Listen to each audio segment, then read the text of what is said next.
Chemistry Made Easy with Bright Edo. In today's video lesson, I'll be teaching on atomic structure, where I'll be focusing on the subatomic particles found in an atom. Now, there are three main subatomic particles that is found in an atom. Now, these are the particles. So, particles. There are three major subatomic particles found in an atom. Now, the first particle is called the proton. The proton. Now, the other particle is called the electron. And the last particle is called the neutron. These are the three major particles that is found in an atom. Now, these particles have charges. So let's talk about the charges of these particles. The charges of these particles. So, for the proton, protons are positively charged. Protons are positively charged. So, protons are positive. Electrons are negatively charged. Electrons are negatively charged. So here becomes negative. While neutrons are neutral. So neutron is the neutral subatomic particle that is found in an atom. Now let's talk about their relative masses. Okay, their relative masses.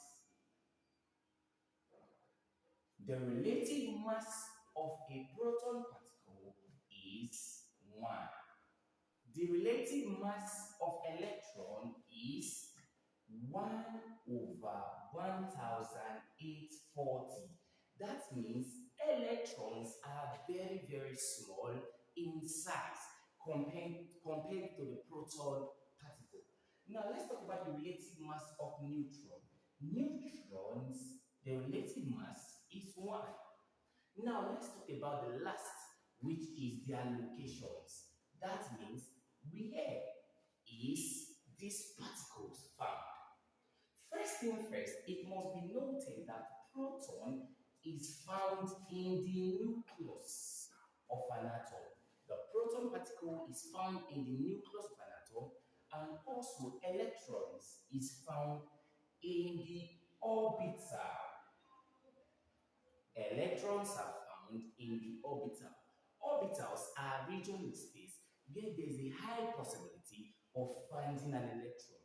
But a low possibility of finding an electron is called nodal plane. A low possibility of finding an electron is called nodal plane. But the high possibility of finding an electron is called orbital. But no possibility of finding an electron is called forbidden state. So it must be noted here that a region in space where there is a high possibility of finding an electron is called orbital. Low possibility, nodal plane. No possibility, forbidden state.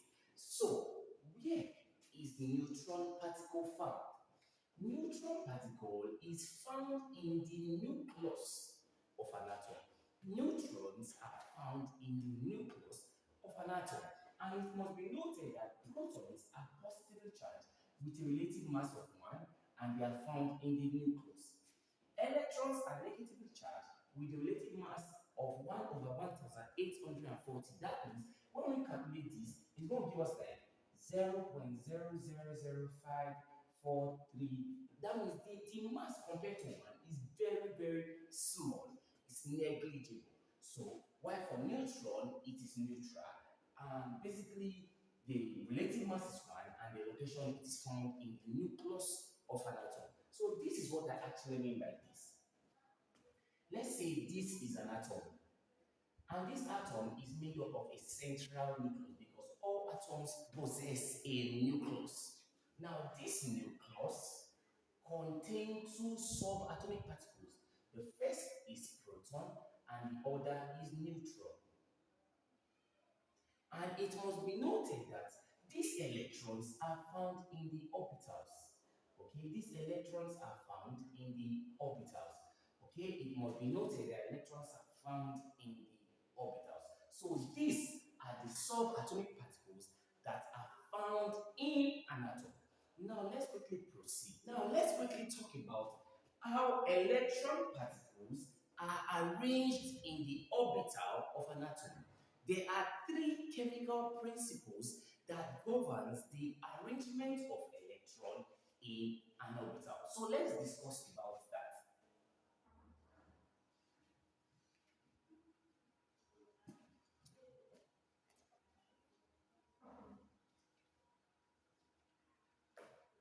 Okay, so the first chemical principle that governs the arrangement of electrons in an orbital is called the Aufbau principle. It's called the Aufbau's principle. Okay, the Aufbau's principle. Now, the other chemical principle is called the Pauli's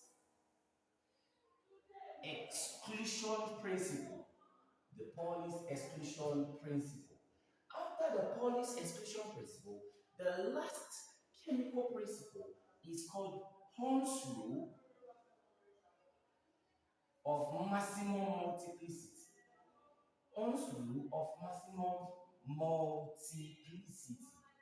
So, in today's lesson, we'll be discussing about these chemical principles and how they govern the arrangement of electrons in the orbital of an atom. So, let's quickly talk about Aufbau principle. What does Aufbau principle actually state? What does Aufbau principle state? Now, our Bohr principle states that electrons will occupy orbitals of lower energy level before those of higher energy level. Now, the question you ask yourself, what are these orbitals? Now, what are these orbitals? The orbitals are basically S orbital, the P orbital, the D orbital, the F orbital. So, let's talk about this Aufbau principle. I said Aufbau principle states that electrons will occupy orbitals of lower energy level before those of higher energy level. So it means that looking at S orbital, P orbital, D orbital, and F orbital, it means that S orbital have the lowest energy level compared to the F orbital. So it means that F orbital has the highest energy level. Now let's talk about how Aufbau principle actually works. So we need the Aufbau principle is also called the build-up principle. Okay, this is something we must know. The Aufbau principle is called the build-up principle, and actually, what does it actually talks about? Okay, it governs writing the electronic configuration of an element. Now, this is what I mean. This is what I mean. Now, look at the Aufbau principle. 1s, 2s, 3s, 4s, 5s, 6s, 7s. So we move here and start writing 2p, 3p, because the next orbital is the p orbital. 4p, 5p, 6p, and 7p. After that, we move over to number 3, so it becomes 3d, 4d, 5d, 6d, and 7d. After that, we move over to the F orbital, which is 4f, 5f, 6f, and 7f. Okay, so we have to trace it down like this. After that, we do same here. After that, we do same here. After that, we do same here. After that, we do same here. After that, we do same here. Like that, like that. Now, the question you now ask yourself, how do I write the electronic configuration of an element using this principle? Now let's say we are to write the electronic configuration of sodium. The electronic configuration of sodium. Now, it must be noted that the s orbital carries a maximum electron to be 2. The p orbital takes a maximum electron to be 6. The d orbital takes a maximum electron to be 10. And the f orbital takes a maximum electron to be 14.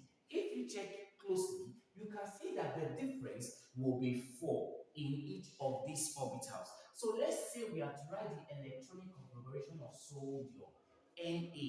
What is the atomic number of sodium? 11. What is the mass number? 23. This is the atomic number, and it must be noted for a neutral atom, atomic number is also called proton number, and lastly, it is also called electron number for a neutral atom. For a neutral atom. So let's go ahead and write the electronic configuration of sodium using the half-power principle. I'm going to teach you how to do that. It's very easy. Now, you can see I said that 11 here is the atomic number, also called the proton number, also called the electron number for a neutral atom. So if this atom now has a charge, it will be called a charged atom.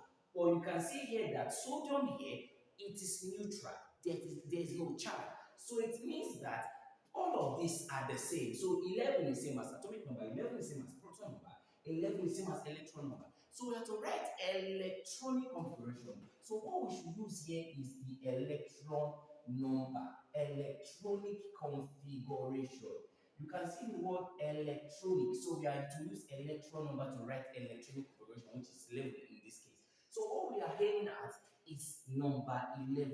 So we start with the first orbital. We say electrons should occupy orbitals of lower energy before those of higher energy. So we come from top to down, top to down, top to down, top to down, top to down. So let's do this. Electronic configuration of sodium, it becomes the first of them is 1s. I said that s orbital takes a maximum number of electrons to be 2. So it means that here it becomes 1s2. We are trying to hit 11. So after writing 1s2, the next of the orbital here is 2s. So see 2s. S orbital takes a maximum number of electrons to be 2. So it is 2s2. After that, the next, I say top to down, top to down. So after 2x becomes 2p. So it will be 2p. Now, p orbital takes a maximum number of electrons to be 6. So it is 2p6. So let's count. 2 plus 2, 4. 4 plus 6, 10. Is it 11? No. So we have to add another orbital. Now, after the 2p orbital, what's the next? 3s. So I said we are going from top to down. Top to down. So 3s, right? 3s. So I said that the s orbital takes a maximum number of electrons to be 2. But in this case, we are aiming at 11. So what does it mean? It means that we cannot just write 2 here. We have to try and get 11. Okay, now we are trying to aim at 11. So it means that 2 plus 2, 4. 4 plus 6, 10. So what will be the number of electrons to be put here in the 3s orbital? It's going to be 1. We cannot put 2 here because we are the elements atomic number, also called proton number, electron number, is 11. So it means that we are trying to put 1 here so as to make sure that the electronic configuration corresponds to the electron number. Here is 2, here is 2, 4. 4 plus 6, 10. 10 plus 1, 11. So this is the electronic configuration for sodium. This is the electronic configuration for sodium. Now, to be sure, if you master this aspect, I'm going to put a question here and provide it on the comment section below. Now, the question will be, write the electronic configuration of aluminum. So, what is the atomic number of aluminum? 13, and mass number 27. So, in this case, you'll be using 13 as the electron number, also called the proton number, also called the atomic number. So do well to write the electronic configuration of aluminum and provide it in the comment section below. Now let's talk about the second principle, which is called Pauli's exclusion principle. Now let's talk about the Pauli's exclusion principle. Now the Pauli's exclusion principle states that no two electrons in an atom have the same set of values for all the 4 quantum numbers. Now, this is what I mean. Let's say this is an atom, and this atom contains electron. This is the nucleus. These are the electron. This is electron 1, and this is electron 2. So it means that no two electrons in this atom, like these two electrons now, have the same set of values for the four quantum numbers. What are the four quantum numbers? These are the four quantum numbers. N, what does N imply? Principal quantum number. The next is L. What does it imply? As the motor quantum number. The next is Ml. What does it imply? Magnetic quantum number. And lastly, S, spin quantum number. So these two electrons do not have the same values for all of these quantum numbers because these quantum numbers have specific values. So it means that this electron here don't have the same set of values for all the four quantum numbers. Now, if you are looking for my video on quantum number and you want to understand it better, I'm going to provide the link in the description section below so you do have to watch that so as to understand the concept of quantum numbers. Now, let's talk about the Pauli's exclusion principle. I said that Pauli's exclusion principle states that no two electrons in an atom have the same set of values for all the four quantum numbers. Now, what does this statement actually mean? It means that no two electrons in an atom are exactly the same. No, these two electrons now you are seeing, they are not the same. So it means that these electrons that are not the same, now this is what I mean. Let's say this is an orbital, and this orbital is the s orbital. Okay? And this is another orbital, and this orbital is the s orbital. You know, for s orbital is they are non-degenerate. That means they don't split. You get what I'm trying to say? But they are non-degenerate in the sense that they don't split like the p orbital, the d orbital, and the f orbital. They have their specific numbers of degenerate. All of these concepts on quantum numbers that explains numbers of degenerate have been provided in my previous video, which I'm going to provide the link on the description section below. So you do want to watch it so as to understand the concept better. Meanwhile, these are two orbitals and they are the s orbital. Now, these electrons now they are in form of directions. Now, let's say this is orbital 1 and it is the s orbital. I must be noted that the s orbital takes a maximum number of what? 2 electrons. I said it earlier that the s orbital takes a maximum number of 2 electrons. Now, this is electron 1 and this is electron 2. So it is 2 electrons. This is electron 1 and this is electron 2. It's 2 electrons. So what is that this statement is actually saying is this. For Pauli's exclusion principle, it states that no two electrons in a given atom have the same set of values for the four quantum numbers. Now you can see for this orbital, the s orbital, you can see that the electrons are in the same direction, which is not supposed to be so. Because Paul said that no two electrons have the same characteristics. So this electron is going upward and this one is going upward is wrong. Electron in an orbital should be placed in opposite direction to one another. You can see this electron is going upward and this electron is coming downward. So this one is going upward is plus half. This one that is going downward is minus 1 over 2.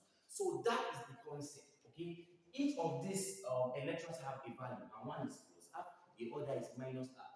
But this one that is going in the same direction is wrong. But this that is like this is correct. So Paul was saying that electrons in the orbital should be placed in opposite direction to one another, opposite spin to one another, not in the same direction. So this is wrong, whereby this is correct. So that is the concept of Pauli's exclusion principle. Now let's talk about the last principle, which is called the Hund's rule of maximum multiplicity. Okay, now let's talk about the last principle. It's called the Hund's rule of maximum multiplicity. Now, what does Hund's rule of maximum multiplicity state?